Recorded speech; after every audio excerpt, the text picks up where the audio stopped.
সামান্য কিছু tips follow করলে আপনিও খুব সহজে বানিয়ে ফেলতে পারবেন ঘরোয়া উপায়ে বাসায় থাকা সামান্য কিছু উপকরণ দিয়েই এই পোলাওয়ের চালের দুধ পায়েস। আর এরকম একটা রেসিপি নিয়েই চলে আসলাম আপনাদের সাথে শেয়ার করার জন্য।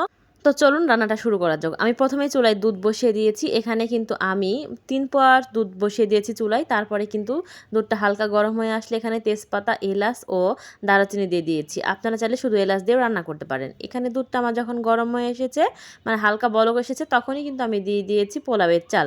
পোলাওয়ের চালটা কিন্তু আমি বেশ কিছুক্ষণ প্রায় আধা ঘন্টার মতো ভিজিয়ে রেখেছিলাম। তো আপনারা চাইলে ভিজিয়ে রাখবেন অবশ্যই। তো ভিজিয়ে রাখলে চালটা একটু বেশি ঝরঝরে টাইপের হয়। আর আপনারা চাইলে চালটা কিন্তু একটু ভেঙে ভেঙেও নিতে পারবেন শিলপাটায় বা ব্লেন্ডারে। তো আমি ভেঙে নিয়ে নাই, পুরো চালটাই নিয়েছি। এখানে চালটা দিয়ে দিয়েছি। চাল দেওয়ার পরে যখন আবার হালকা বলক এসেছে, তখন কিন্তু আমি এখন দিয়ে দিলাম চিনি।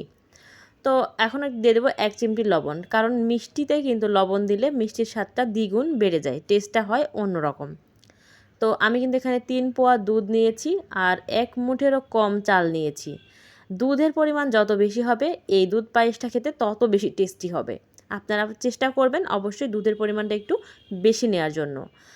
আর এই যে দেখেন এখন কিন্তু বলক এখানে আসতেছে আর আমি বারবার নাড়াচাড়া দিচ্ছি। পায়েস রান্না করার মূল টিপসটাই হচ্ছে আপনাকে খুব এখানে চালটা বারবার নাড়াচাড়া করতে হয়, পায়েসটা বারবার নাড়াচাড়া করতে হয়। আমি কিন্তু এখানে অফ ক্যামেরা অন ক্যামেরায় দুইটাতে অনেক বেশি নাড়াচাড়া করেছি, সব কিছু শেয়ার করা হয়নি।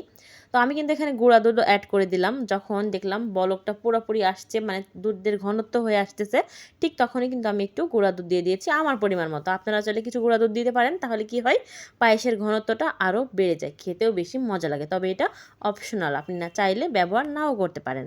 আর এই যে এখন কিন্তু পায়েসের ঘনত্বটা, মানে দুধের ঘনত্বটা আস্তে আস্তে বেড়ে যাচ্ছে। তো এই যে দেখতে পাচ্ছেন আমি বারবার নাড়াচাড়া দিচ্ছি। এই যে মূল টিপসটাই হচ্ছে পায়েস আপনি রান্না করার সময় আপনাকে অনবরত নাড়াচাড়া করতে হবে।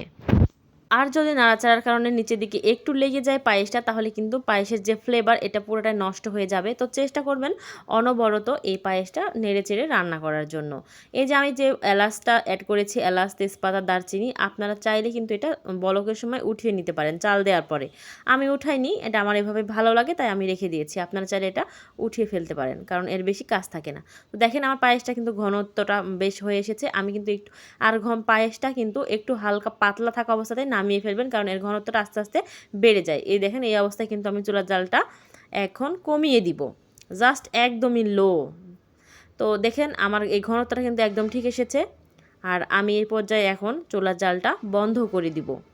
আর এই যে তেজপাতাগুলো আমি তুলে কিন্তু খানিকটা ফেলে দিয়েছি, এখানে দারচিনি আর এলাচ আছে। এই যে আমার সার্ভ করাও শেষ, দেখেন পায়েসের ঘনত্বটা এখন কিন্তু একদম পারফেক্ট আছে। তো বন্ধুরা ভিডিও